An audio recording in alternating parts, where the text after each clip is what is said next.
Okay, looks like we're going now, preparing to live stream. Okay, it's setting up now. Um, yeah, you have to go through all these different authentications and stuff like that. So, video.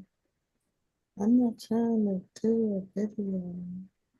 I hope we're recording. Hmm. Okay, we are now streaming live and we're going to start the music. So hold your mouth right, Masalik. Alec.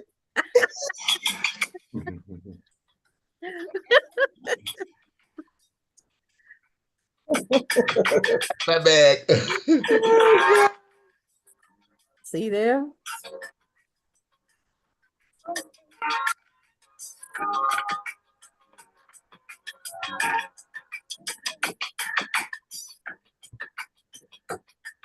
The music is playing, right? Yes, ma'am. Oh, good. We got good music. Audio. All right. Now I want to say welcome to Juneteenth 101 podcast and lecture series, the podcast where we discuss all things Juneteenth. I'm your host, Dr. Cassie Sade Turnipseed, and I want to acknowledge my co-producer and co-host, Brother Kareem Muhammad, as he joins me as co-host today. Also, again, our resident scholar is a little tardy, but he'll be here soon, Dr. Delridge Hunter. And we have our sister Nita in the house, Nita Robinson, as well as Brother Mafalik. Um, Brother Mafalik, how you say your last name? Malinga. All right. You are on mute, brother man. Okay, he's still on mute, so he can't talk to us. But this podcast is presented by Do Better Productions, Bridging the Gap to Knowledge, and that's the cotton pick and truth, because when you know better, you just do better. This series of incredibly informative lectures is presented weekly in partnership with Mississippi-based Cafre Inc. and the local organizing committee of Byron, Mississippi, Trans Art of New York, Jackson State University's History and Philosophy departments, and Juneteenth Festival producers nationwide who are also members of the National Juneteenth Observance Foundation, NJOF. These lectures are designed to teach and are inform the world about all things Juneteenth. Now, today we had hoped to have representatives from the Haitian community to discuss what is going on today with Haiti, but unfortunately they are not able to join us today. So Brother Kareem has been doing some very substantial research on the story. So he's going to be our speaker and our presenter today. So this being all things Juneteenth, let's go. Welcome to the mic, Brother Kareem Muhammad. How are you today? Wonderful. Salam alaikum. Hotel, free the land, power to the people, all things Juneteenth. Beautiful. Yes. Thank you, Dr. Sade, again. And definitely it is wonderful to be back on the line with our wonderful show host and co-host and Sister Anita and Dr. Sade and Brother Mufalik as well. And definitely we're looking for Dr. Hunter to come in as well. But as you said, I wanted to first and foremost acknowledge that our Sister Anita, put a bug in my ear a few weeks ago and said, brother, we definitely need to find more about what's going on in Haiti. And so, of course, I tried to do what I could to try to get in contact with those individuals that are freedom fighters from that area that could help us bring up to date as to what was going on. However, we were not successful to be able to get them on today. We've been working for the last 2 weeks to try to get that done. But as you know, based on the circumstances that's going on right now, everything is on high alert. And then some of some of the organizations are really sticky as to what they want to put out right now. And so, but as well, I didn't want to let my sister down. And I wanted to at least continue on with it. And we hopefully they will be able to get with us and be with us next week, God's willing. But I wanted to at least be able to continue the conversation to get us started. Definitely, I know my sister Anita is one of our research teams. So as we talk, and she's in the background researching some of it, and definitely going to keep us fact fighting. And so definitely she'll be able to probably bring us up to date on a certain aspect that we might need as well. But definitely, I wanted to start out by saying, as we know, um, Haiti is really a sensitive situation right now. We're looking at over 500,000 individuals that are food insecurity right now, that is on the verge of starving. You got almost close to 250 people that are displaced, with another 80,000 directly from Port-au-Prince. The borders and the ports are being blocked, whereas there is no going in or going out. And so there's a dire need of some type of security going on in there. What created this situation? What's going on? Boots on the ground. I'll try to touch a little bit into that, and I think maybe if Dr. Hunter is averse to some of it as well, he can chime in as well. But of course, I want to first and foremost start with the fact that we know that the United States government, they call it over in Haiti the Big Three, and that is Britain, France, Canada, and United States, that has always tried to rule and govern Haiti. And we know that from the uprising of Toussaint Louverture, and that this country and France and all the other countries, they have never been settled with that situation.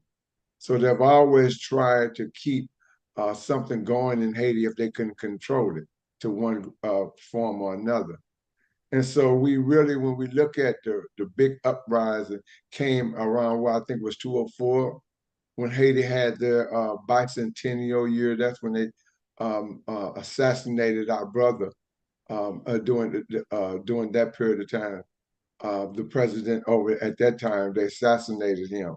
Of course, we know the United States government and them wasn't directly involved, but they was behind the scene, allowing it to happen. And so because of that, they have always tried to put their government, individuals that they wanted to run or control what they wanted from a political perspective. What we come to find out is that Haiti sits at what is called like this seven presidential government body, where it's not one president, but it's seven, with basically a prime minister as the leading head. And so what we're looking at right now is that I believe in 216, the brother Moussi, which is French for Moses, he was put into office by the government, by the United States government and others, with the hope that he would be their puppet. And then at the beginning, because of Haiti and the situation in Haiti, a lot of times politically, you are forced to do diplomatic relations with some of these evil governments, with the hope that you'll be able to get some type of a fair deal in regard to your people. But I believe what happened in 21 was that he began to feel that he wanted to negotiate with other foreign countries. And I believe he went to Turkey with the schedule to meet with Russia and China. And of course, Canada, United States, and France, they didn't like that. And so because of them feeling, you don't determine who you see, we determine who you sit down with. You don't sit down with China, you don't sit down with Russia. And so because of that, then he comes up assassinated in 21. And so from there, the next, which was one of the prime ministers during that period of time, and I think this brother's name was Josie. He was like a political scientist. He was the one that took over the next position. trying to negotiate and trying to set boundaries and negotiate with different diplomacies and different foreign affairs to try to get some stability within his government. But of course, as we remember, earthquakes and tornadoes begin to hit that area real frequently. And because of that, foreign affairs began to come in there. And then coming in there, they begin to take advantage of those areas and our people in those areas. And of course, our people then over there, they're displaced. The economic system is terrible. There's no military structures within there other than what the United States government sits in there. And so if you're not sitting and doing what they want you to do, then there's always going to be some problem. And so those individuals that they are calling now these so-called gangs are individuals that are from the street perspective, but the United States government are financing them the guns. The United States government are making sure that they have a balance with with who they are putting in the office. That way, in case those individuals decide that they want to go another route, that they want to meet with Russia, they want to meet with China again, then they have some other options, like they have had with the Israeli had with uh, um, um, over in Palestine with the organization that they have in Palestine. Israeli is the first one, along with the United States, is the first one put them in the office, and the same way it was with Iraq, with Saddam Hussein. They put them in office, but when they began to talk about that you want to be independent, then they also got a grassroots organization, a militant organization, or whatever inside that they use to resist.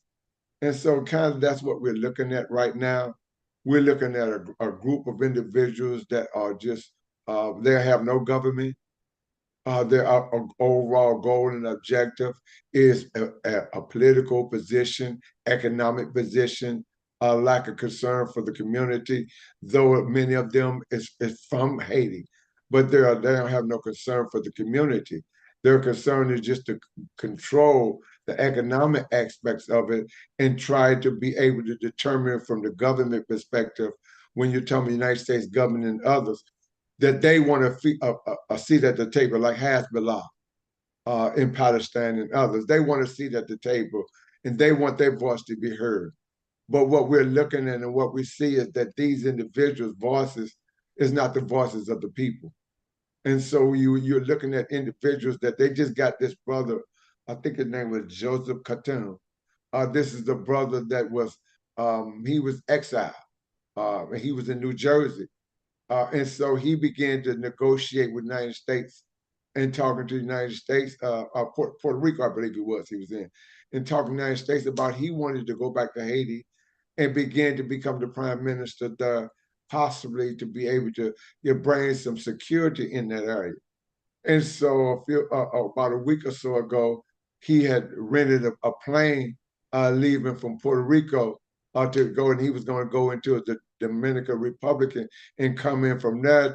But the Dominican Republic wouldn't allow his plane to land because they don't want to. Anybody that tries to, from the inside of Haiti, that tries to resist, when we're talking about real resistance, real revolutionary struggle, the United States government, anytime you have individuals like that, then they go to them, sit them down, offer them visas, and give them other options and other places to go. And that's what was happening with the brother Joseph, is that, but he was ready to come back. But now the Dominican Republic and those individuals that are controlling this area is saying that they don't want to back in there.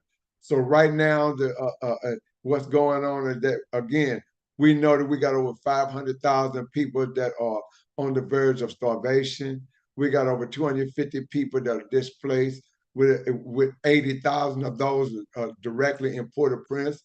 The borders are just totally shut down. There's no movement. There has been in the last week or so some form of movement, even though they still have borders in certain areas that you travel, but there are still marketplaces that are open. But for the most part, there is no real movement going on. There's a lot of still civilians or foreigners over there that are not able to leave from over there. And because of that, that makes it a dire situation for the United States and those other foreign, because some of their people are over there. So they got to negotiate something. And so that is where they're at right now. They're talking about trying to get a prime minister to get him in there. And they're looking at possibly, even though there's not a constitution that's set up right now, but he's still got to go through the process of getting sworn in. We want to see what that's going to look like in the next few days. But the people right now are in dire need of some type of military structure to be going in right now, because it's chaos. People can't walk the streets without being murdered, without being robbed. People are not being able to make a living. The farmers are not being able to bring their food to the marketplace. The fishers or fishermen cannot be able to bring their food to the marketplace. And so because of that, again, you got over 500,000 people that are food insecure. And the worst part about it all is that Haiti is a black country.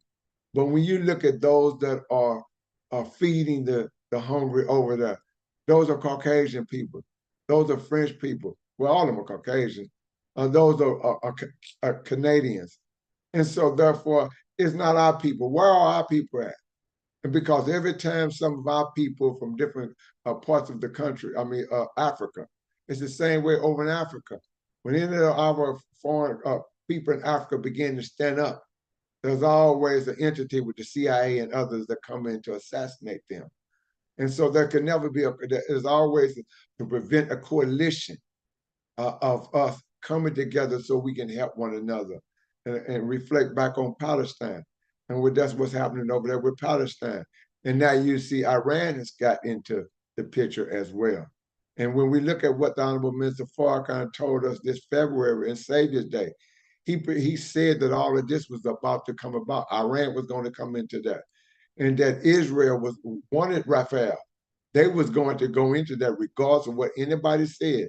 But he also said that Netanyahu would not be successful in trying to take over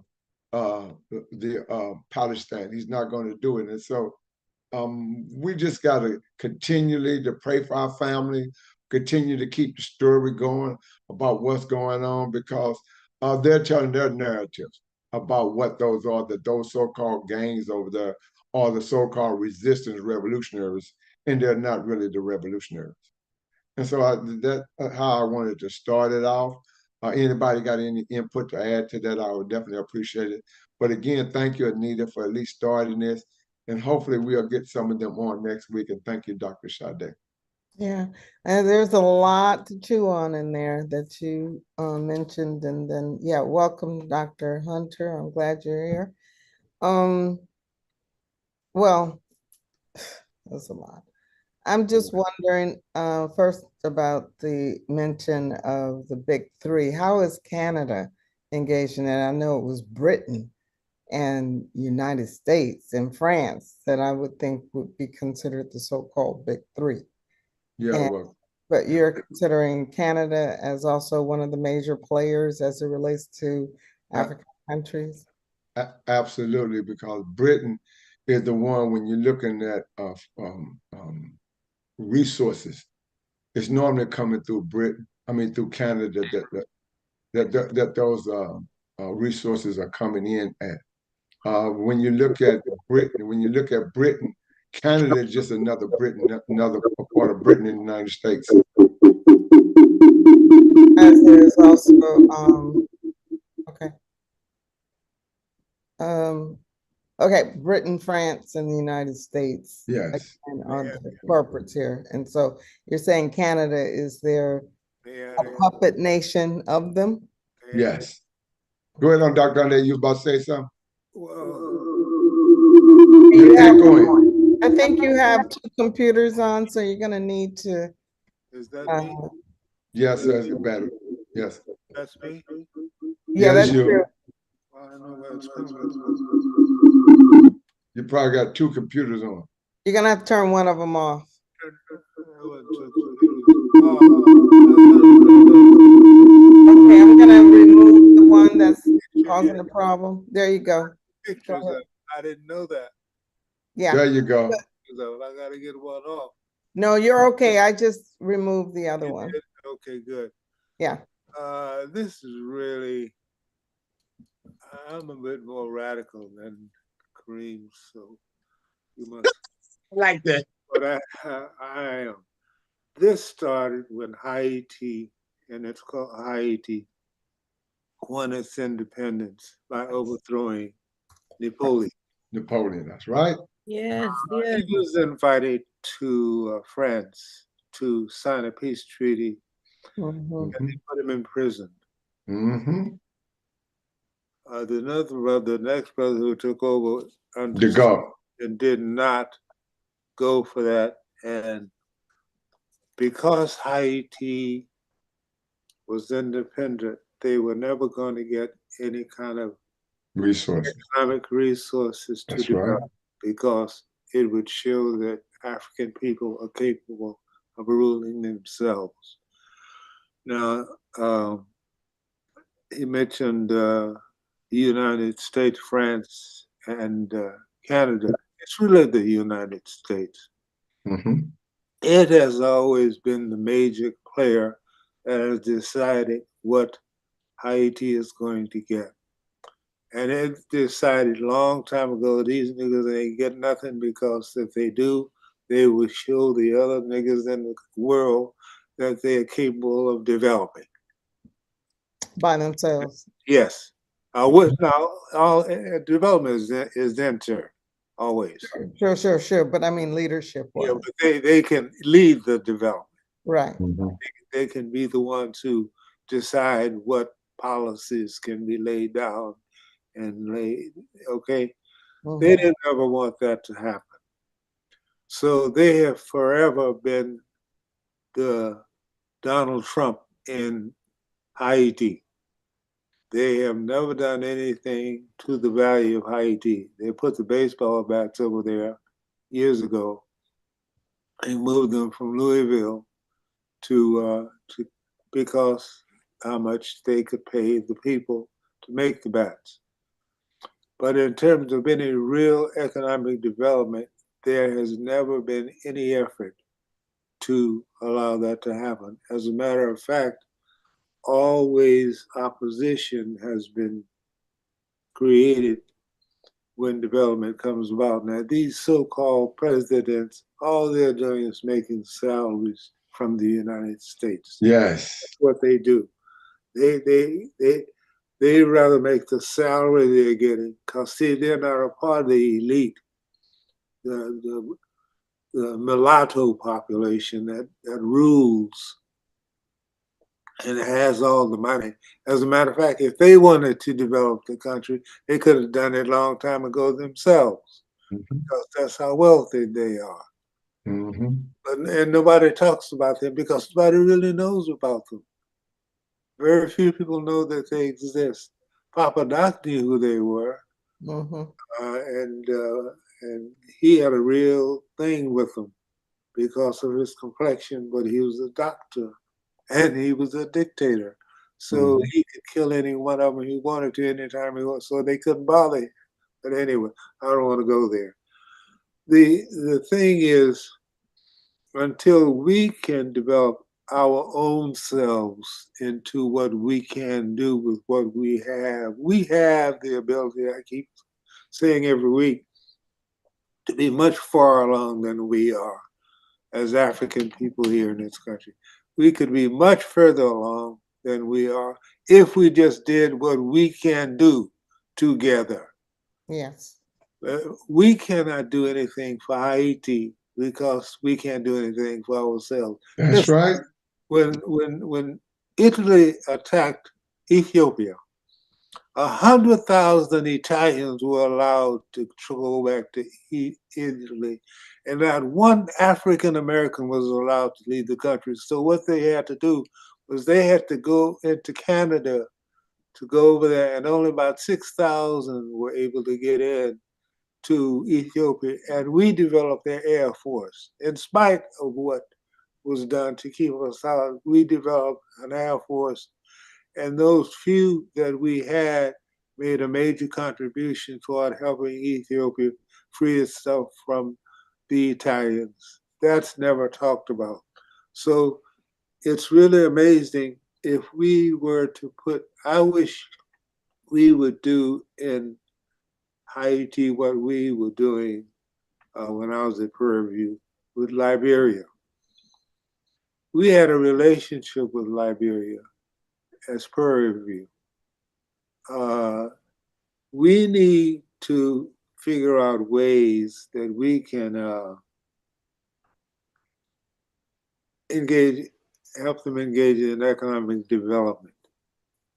That's really what they need. And it's more than 500,000, unfortunately. It's many more than 500,000 who are starving at this point. The number is really not even known because there is no infrastructure, superstructure, economic structure, political structure to gather that kind of material. So it's been the non-governmental agencies that's who you're talking about. Yes. Which are mainly, well, they're European and other people. You remember, I don't call them Caucasian. Caucasian means black, so they ain't. Right. So the European American, including Canada. Canada has been the good guy, supposedly. They don't like the American policies. They don't like how France has always been. France has never attempted to do anything to develop. It always thought stuff in competition with. In France, if you're not a department of France, they don't consider you anything that they need to offer anything to. That's right. That's why those countries that are in the Caribbean, they're still departments of France. French Guyana is still a department of France, which means that it is one of the states in the greater French Empire. So Haiti never wanted to, it never became, it never was involved in having this kind of domination. And because it insists on being independent, it is under total punishment all the time by the US government. And they use the Dominican Republic as the way of controlling. Dominican ain't got no power. Dominicans are just the same people. No, I said they use that area. Yeah. Well, Dominican Republic, listen, they man, y'all don't want me to talk about. I mean, I know this stuff like the back of my hand because I wanted to know how we were enslaved. Therefore, I wanted to know why all of these other countries were the way they were. So I spent my time in the library all the time reading and finding out what I know. What I know is when the revolution was won, they immediately divided San Domingo. Yes. Into Spanish-speaking and French-speaking. Yes. They did not allow any of the movement across that barrier that they established between what is now supposedly remember, Hispanic comes from Hispaniola. Right. So there are no Hispanics. That's as much a lie as Negro is. There are no Hispanics.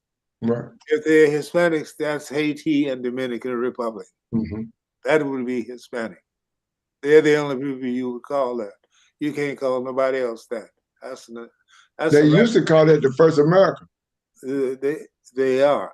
They manufactured that in the Census Bureau. Two bureaucrats in the Census Bureau did not want Latino to be used because Latino meant France, Spanish, Portuguese, Italian-speaking people. That's what Hispanic. That's what Latino means, because they all come out of Latin. All of those languages come out of Latin.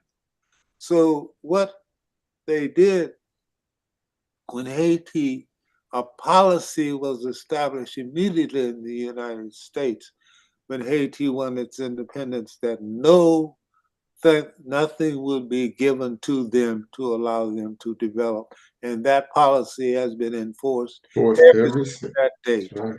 Right. So whatever little things they get, they have gotten because they're just smart enough to get it done, but never have the money to do it. They finished paying France off just a few years ago. Do you know they had to pay France money because they won their independence and the U.S. enforced it? Right. And it was over, what, 100 and some odd I years? don't know. It was unbelievable. How you gonna win a war and now you got to pay people who came in and took you? Oh, I don't want. Oh man. Yeah, yeah. That leads into the fact that Obama was rendered, I guess he was just neutered in the process. Neuter. He was the neuter. He He was was, the neuter. he He was, could do a damn thing. yeah, even though he promised that He he would was know how going to do it. Yeah, he wanted to. He really wanted to. But Clinton and them had too much investment over there. They was not going to allow it to happen. Now, Clinton wasn't going to do it. He was only Well, Obama. Clinton, that's what they got, one of the large investments over there. Yeah. Yeah. But Oh, again, you know, to their profit and benefit or whatever. But you know, I think it was the earthquake that happened during Obama's reign, and they did not do what they promised to do. They raised the funds, but they didn't do they would let with the them. They wouldn't use them. right. It's like the Department of Agriculture has money for black farmers. Always have. They've always had money for black farmers. That's right. But they never let them get it. That's right. Because the brothers were never told, oh, guess what? You got money that's available to you. What you got to do is go get an application and make your application. And the way when we were set up at Prairie View, we were set up to help inform them as to how they do this. But all that was cut out, all of that extension service was eliminated.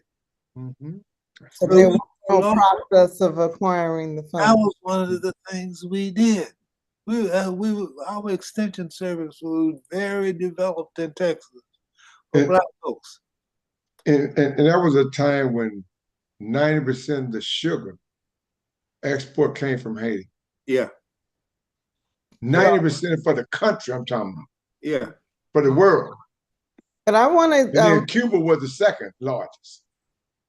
okay, Kareem, I would like to kind of reset and go back to the idea of the puppets. And of course, Papa Doc, Baby Doc preceded all this gang warfare stuff. So what are you saying about the current gangs, that they're not freedom fighters or liberators, but in fact are being used? Many of them started out that way. No, they're not. They're not. Absolutely. They're Absolutely. Right. They are the fifth state. That's right. They're allowed to operate as the police. Right. Right. The military weapons and so forth is coming from the CIA. The funds is coming from the CIA. It's a balanced group that they use, like I was saying, they use Saddam Hussein, like they use Noriega, like they use the in Palestine. These are groups that they use. It's called the International Hitman. It's a good book called International They Hitman. can never move forward in Right. any way. They keep them underdeveloped. Right. That's what they're there for. Right. And so long as the chaos is going on like that, then the people begin to cry out for some help. Yeah. And they can't get done. Because the so-called NCOs, that's what they're, non-governmental organizations, they go in and they are like what I used to say about it wasn't me who made it, the Urban League. The Urban League was set up to employ people, not to find employment for people, but to employ people. That's what they are there. They're there they get the money. It's supposed to help feed the people, but they become a little, it's a nice income for them. They have a better way of life. It was like when the colonialists would come to Jamaica, and I can use Jamaica because I know it, because they lived better there than they did in England. They would take the job in Jamaica to do what they were supposed to do, but they were living, and they realized, because remember, Britain was a very class-oriented society. Or Irish coming to America. So you were going, if you went to Jamaica as a teacher, you're going to be better off than you were in England. Mhm. Same way with the Irish coming here. Yeah. So Right. it's like we can't ever help the country until we free ourselves to have the That's right. ability to do it. That's right. As That's long right. as we think we got to depend on them, as long as we got to depend on the NAACP to operate, because we don't fund it, we can't give nobody else nothing.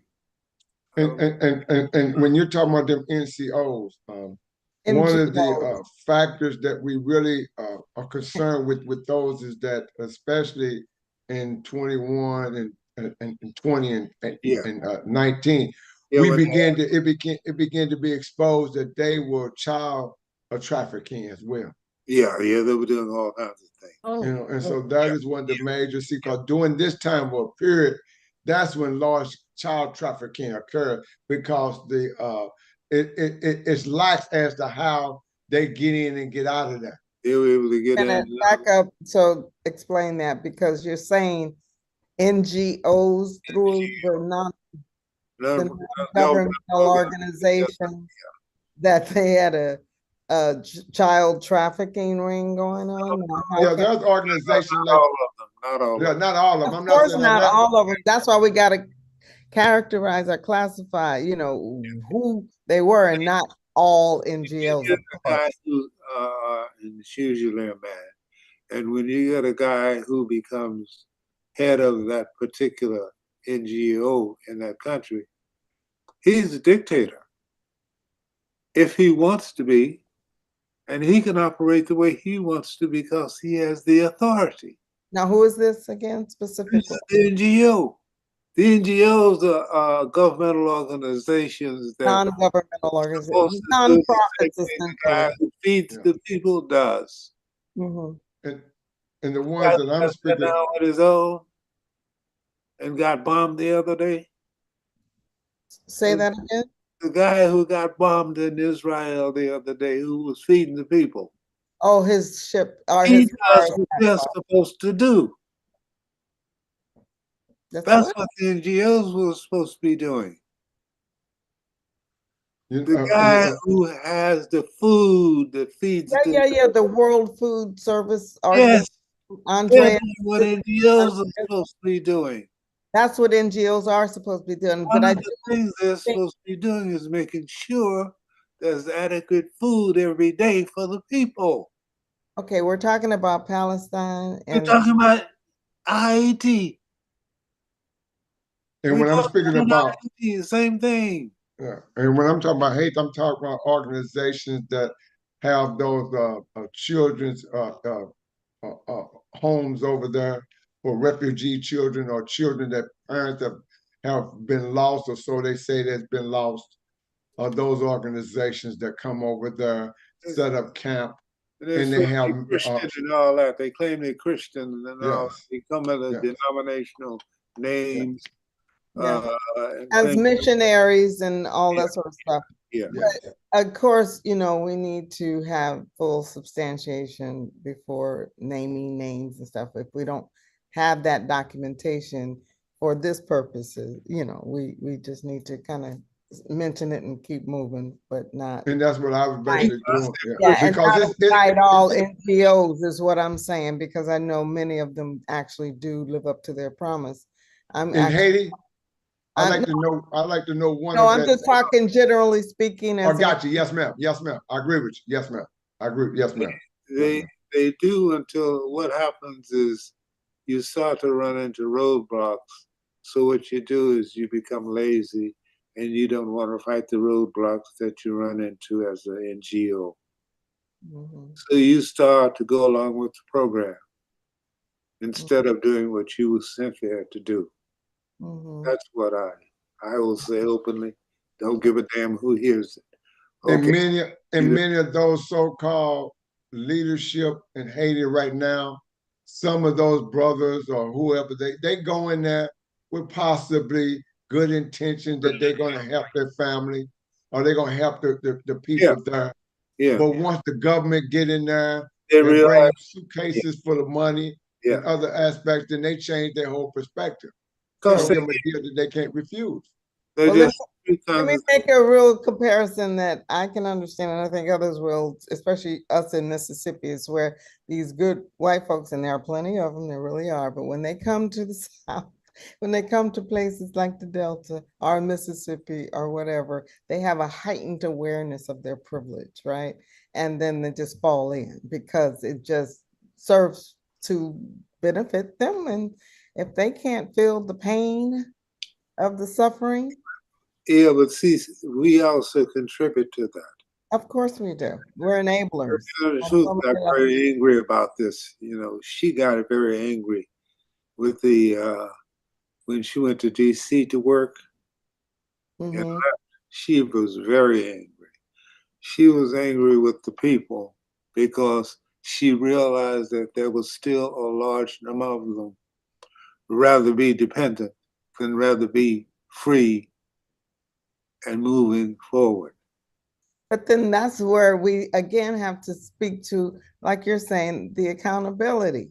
Yeah. You know, our accountability, the fact that they are not going to do anything more than what we allow them to do. And if it means you got to die and stand up for your rights, then that's what it means. But they ain't going to just railroad you unless you allow it. And I want to go back to what Dr. Hunter was saying, is that's why we must see as Black people in America the dire need for us to stand up and begin to have something of our own. We got to do it. We got to do. We can. There's no reason we cannot do more than we do. No reason, except we don't. Yeah. And accept the fact that every single time in history, it's always that turncoat. It's always somebody to go tell the secrets. And in opposition to what you're doing. Yeah, in opposition. From your own community. Exactly. That's why we lose every single time. Because it gives nobody beat us but us. Okay. Yeah, and I want to hear from those that's out there need another as well. But giving a good example, go back to what you were saying, Dr. Hunter, about the Black Farmers Bill, right? And when we was doing the Black Farmers Bill convention, we convened one in Greenville about 5 years ago when there was Farm Bill 2. And we was looking inside of what the Farm Bill looked like. And so we was talking about those that were eligible to get the money. And we was talking about what we didn't want to do was after we leave here, individuals don't go off to your own little corner and try to now call Mr. Charlie up on your own and try to get your little nickels and your dime. But one brother said and I put him out for sure. One brother stood up and said, "Well, shit, man, why not? I gotta get mine." I said, "But you won't get it here, brother. This is a collective effort here." Hold on, let's not derail too far off because that is a conversation in and of itself. I want to stay on Haiti because and allow Mafalek Anita to speak on this. And welcome James Poe, Just Poe Radio. He's an international radio. That's James Poe. James Poe is on the line. But I wanted to also just touch on how, in fact, they use this horrible campaign to try to indict the wife of the recently assassinated president of Haiti when he refused to take the jab and all that sort of thing. Then they he was killed and his wife was also shot. And then they tried to say that she was involved in the assassination. Yes. Right. And that was such a horrible indictment on her. And of course, it's not true. But Yeah. the fact that they wanted to portray her Of as course, of course. And you complicit. know that the United States was a part of it because the embassy, United States embassy in Haiti, he left the country during the time of the assassination. Yeah, And because when they called in for help, they would not send them no help. Yeah. That's a familiar tactic as well. All right. So, Mafalik Nita, you got something on this?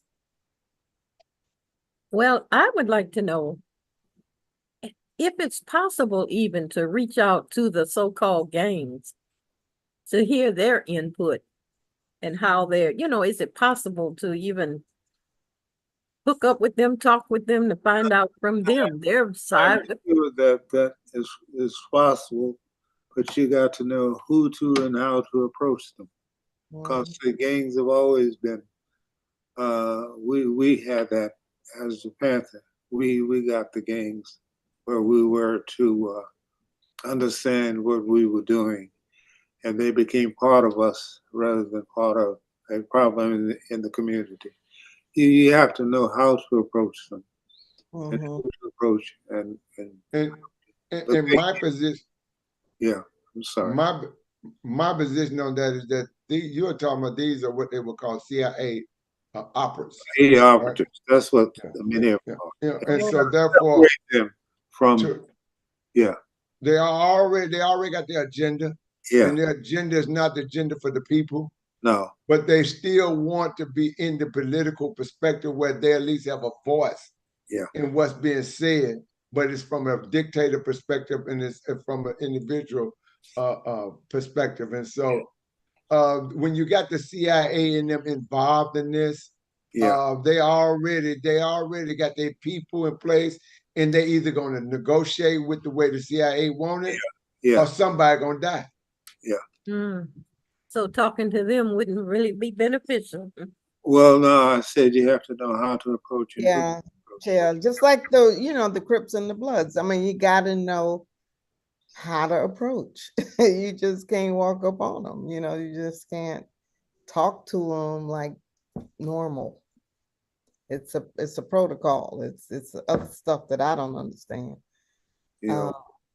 But Mafalik. And again, I'm saying it's because we got somebody in the middle of us. Go ahead. I'm sorry. Mafalik. Go ahead. Yes, it's a situation is kind of like out of our hands in Haiti. But as on the home front, you can kind of look at the people that we have in power, and I'm talking about blacks, not just whites. Come on, Mafalik. That's right. That they have a tendency once we had an expression when I went to college, St. Peter's, very nice college. It was predominantly white when I went. That people were part-time revolutionists, we used to call them. Mm-hmm. And reference to they was part-time because once they became part of the establishment, they were no longer revolutionaries. Mm-hmm. They went along to get along, went along. Mm-hmm. And they become part of the structure instead of developing and looking back, so to speak, and start, it's always known that you have a political machine. So they never consider making their own machine. They just get into the existing machine, and then they disappear, so to speak. Operate. I know there was a movie Superfly. In the movie Superfly, Eddie is talking to Superfly, and Superfly is telling Eddie he ready to get out. Correct. And he trying to tell Eddie, man, listen, man, I'm tired of being these white folks' puppets. I'm ready to get out. Eddie looked up at him, he said, get out. He said, please, I got a color TV in every room. Yeah, exactly. I got a brand new car downstairs. I got money in the bank. He said, if they're using me, baby, let them use me up. And then Eddie's dead. Right? Curtis Mayfield came. No, that was Freddie. That was Freddie's dead. Right. Eddie was a super product. Right. Yeah, but that's been the thing. And I say younger people have to realize if someone gets in office and they look like you and they don't do anything for you, then the next time around, you have to get that person out of office because they became part of the system instead of trying to change the system or start anything that would be beneficial to you and your people. You know, what we did, and I'll take, is when somebody got elected and they didn't look out for us, we just talked about them. But talking about them doesn't do it doesn't do anything. You know, you have to remove that person and get someone else. And that's where we fell short, where we just talked about him, said he ain't worth this or worth that, or she ain't worth that or not. But that's not the way for I said your people to be successful. You have to remove and replace. Exactly. And you got that's when the elections get rigged and stuff, right? Yeah, well, that too happens. We went through periods where we did that correctly, and that's why we have the thing. Greer has what she has because the Black and Puerto Rican caucus in New York was led by a group of people who were very understanding of what to do. Mm-hmm. They did it. They used that position correctly. And see, again, you have to groom these individuals, like you said, my father, instead of just talking about them. When you recognize that you got someone that has went over in the other direction, when Barack Obama became president, our first move then was to begin to go throughout the country and look and see now who we would be qualified for us to put in governmental positions. Yeah. Right? Because Barack was just a model. We knew that wasn't, but if we was looking for a political machine that we would be able to get individuals that we had been trained and had an agenda that we was all submitted to up under years of organizing, mobilizing with the Tilvin Smiley, State of the Black Union and other things. A lot of people didn't know a lot of that was organizing and coming up with strategies of how to move forward collectively. But when that happened, then we began to look at how we're going to now get governors, because we know that is the next move. That's how Baltimore became what it is. That's how them sisters in Houston was called the Houston 19. Those prosecuting attorneys, those judges that was able to get down there or be able to get in there. And now we got them in there. Now them young brothers, when they go to courts, their bonds are not sky high. They are considered that to be able to make bonds and things like that. It's got to be people that we know is unapologetically Black. But we have to keep them in. Yes, we are so out of time. Have the finances. We are out of time, but I do want to remind y'all that this democratic process is democratic. It's democratic. It stinks. And it also has, if we want to participate, we can and we should, but not as opportunities. We should have our agenda. Everywhere I've gone, I've always had an agenda. And if I'm not leading the agenda, we're not doing it, because I want to make sure it's going to be followed through on. So that's what we have to have. And we had those kind of people here in New York at the time. But what happens is things get so good, some people decide they want to be individualist. And they don't want to give up the throne. It's like what they say in Africa. It's like once a chief, always a chief. Okay, they don't want to give it up because it's what they have adapted to, and they're comfortable. And I believe it. I believe it. I want to thank you. I want to. Yes, ma'am. Thank you. Thank you. Thank you. Oh, y'all, we gotta go. And I want to thank each and every one of you so much for joining us in this week's lecture. It is one of those that we're gonna have to continue with part 2 and 3. But we do have Joe. Poe, I see you have unmuted. So come on, Poe. How you doing, my brother? I am doing very well, guys. Dr. Turnipseed, what a lively, what an appropriate conversation. And it is so interesting. When I got your email, I had to come online. It is Monday morning. I'm in Japan. It is Monday morning here, Oh, wow. and I had to listen in. It is great to hear discussions like this around the world. You'd be surprised, Dr. Hunter, at the number of people in these other countries who actually know about Juneteenth. Last year, I was here in Japan and they had a celebration at the Tokyo American Club that was so informative, so formal, so entertaining. And a couple from Clarksdale, Mississippi helped to put it together. Okay. And Wow. when I saw Juneteenth, I had to come online, Dr. Turnipseed. Thank you all for Hey, Pope, an enlightening conversation. Pope, Yes, sir. this brother Kareem. I see you. Okay, And I hear you. how And, you and been we doing? I've been doing very well. We know what's going on, and we just got to come up with a different approach because when we get the Black Wall Streets, we have to protect them because Yes.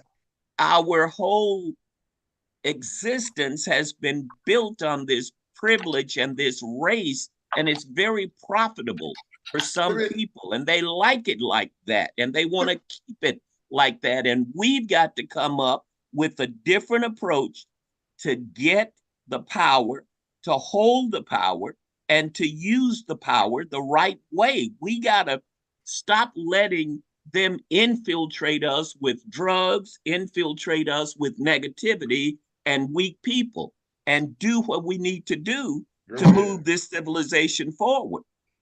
Let me tell y'all quickly about Pope. Pope was the only brother during the time of the Alma Miss Farrakhan, 2013, when he did the time of What Must Be Done. Pope played every series. The following week, he would put it on. And not only that, though, he had it on one of them old redneck stations. That ain't Well, no redneck station. That's No, my station. he owns that station. Oh, no, I didn't mean redneck. I mean, that's what. No, it's just that we need to talk to Poe about simulcast and putting our Right, right. Now, I'm going to make a suggestion again. Sade, I gave you a piece called Stage One. It's the invention of the Negro. I want us to read that out loud so we understand the process. You have it twice. You got it again. You got it when I gave you Ida B. Wells. I gave you that. I've distributed. I told you I shared it with the others. Oh, you didn't tell me. Yeah. Okay. I want us to read that because see, I want us to start from the beginning. Know what are we dealing with and how we have to handle it. And since I've spent all these years learning how they did it, and I want us to know. Okay. And But what I'm saying is we can definitely do that. We just need to schedule it whenever. all But I'm saying, that's one of the things we need to go back to now to follow a program of learning where we go from here. We'll do that offline. And it's not a problem to do, but I want to, while we have Poe on the line, to just see if we can work with him in his radio station. He needs to see it too. Of course he does. If you guys stop calling me a white station and a redneck station. Ain't nobody calling you that. I didn't think a lot of rednecks was listening to it, Pope. Look, Dr. Turnipseed. Dr. Turnipseed, let me make this point about the radio station. You could have the best mousetrap in the world. Yeah. But if nobody knows about it, what good is it? Exactly. And if you have a product like that plantation station and you don't take advantage of the white listeners, you want blacks and whites listening to the same station so they can hear your view and you can hear their view and hopefully come together. That's what that station is about. I know, Pope, I know. That's what I was saying. You had white people listening to it too. I just said rednecks. That's what I was trying to say. Don't do that. We're trying to build an audience and like Poe said, work together cooperatively. We know who That's they what I just was saying. We know who they are. Everybody listening. We Yeah. know who they are, we know who we are, and we know It's what a our agenda it's is. a station for the people, and that's Right. why I'm in Japan. I've got more tourists and international folks listening online Yeah. than probably in the Delta there. That's my point, and that's why I didn't want to get derailed here in trying to again get you to partner. I heard you. I heard you twice the first time, Dr. Turnipseed. Okay, very good. We'll talk offline. We'll Okay, talk good. offline. I'll reach out to you. In Thank the you. Good hearing from Keep you, meantime, listening. folks. Look, keep Yeah. listening to my Nina Simone and Leonard Skinner. Okay. And with some Mr. information Paul, we know about this, what are the call letters for the radio station? yeah, that's It's what I all want to know. it's awesomeam.com online. You can go Awesome. to the awesomeam.com. You can go to the Google Store or Apple Play. You can download it. We got an app, and in the Mississippi Delta, it's 960 AM on your dial. All right. Okay. 9:60 a.m. 960 AM. I've got it And on the low call- power now because of the tornadoes and all the flooding and everything and the bad weather. I've Mhm. got it on low power, so it may not be able to reach you over at the valley, Yeah. Right. And there's but I'm going to turn it back up. the call letters again are WABG or WABG. Uh-huh. Yeah, we Okay. used to be able to get already Leland. Well, like I said, that app is the best thing since sliced bread. That's We right, pay a lot of sure money is. for that app. So get it on your cell phones, and I'm always hollering out at you, Dr. Turnipseed. Yeah, I love you, man. You know I do. Well, I need to find out more about this. And yeah, and he has a festival. You want to plug your festival real quick?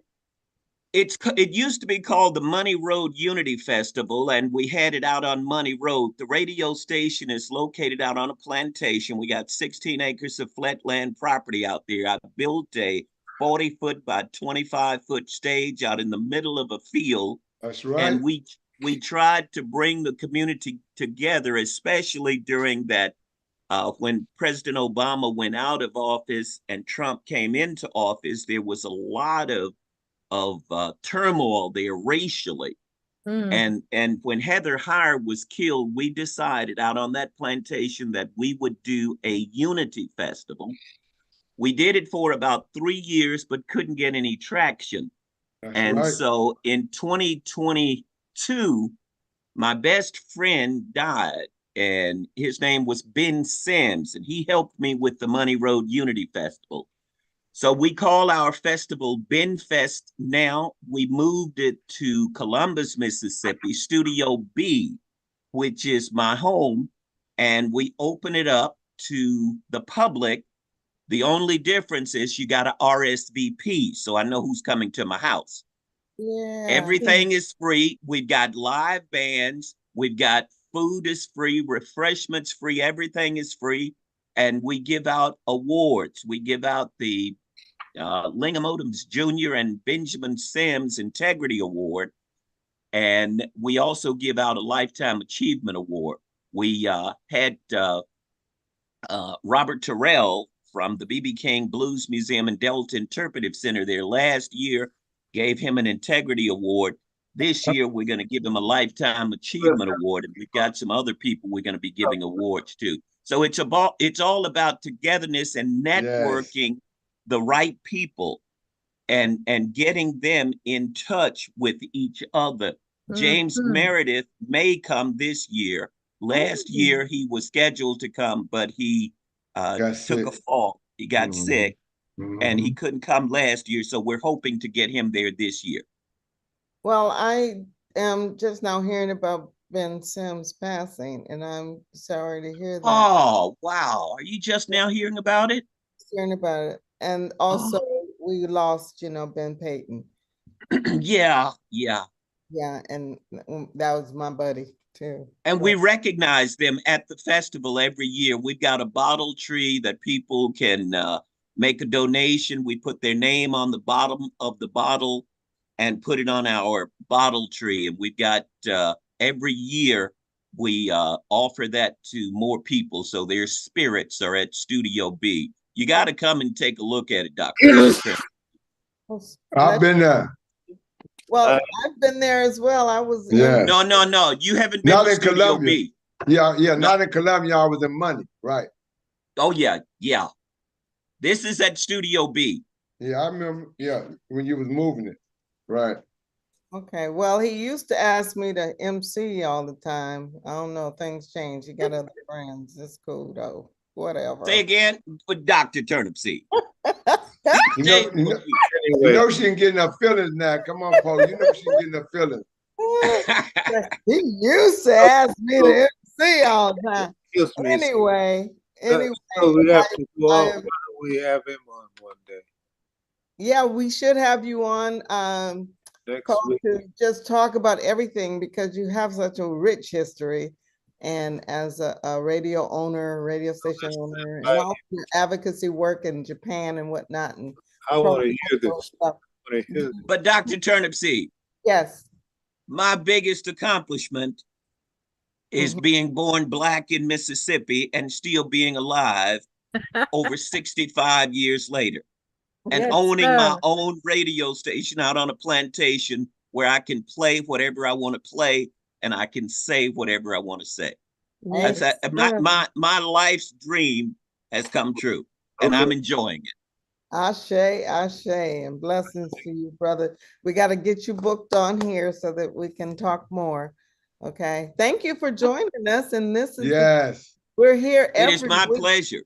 We're here every week. So yeah, tune us in and tell your friends over there in Japan. But this lecture series is presented by Kafre Inc., a local organizing committee, and Transart, Jackson State University's History and Philosophy Department, and Juneteenth Festival producers nationwide who are members of the National Juneteenth Observance Foundation and JOF. So please do spread the word, tell your friends about our Juneteenth 101 podcast, and be sure to join us next Sunday when we will continue to talk about all these wonderful things of interest to you. And so I hope to see you next week and every Sunday at 5 o'clock Central Standard Time right here in the Zoom room. And again, when you know better, say what? Say what? Do better. We're going to keep praying, y'all. We're going to do better. Brother Kareem, Dr. Hunter, Nita, Mafalik, Poe, you have any closing remarks? Sister, I've always said, each one teach one, each one reach one. Each one reach one, each one teach one. Aluta continua. The struggle continues.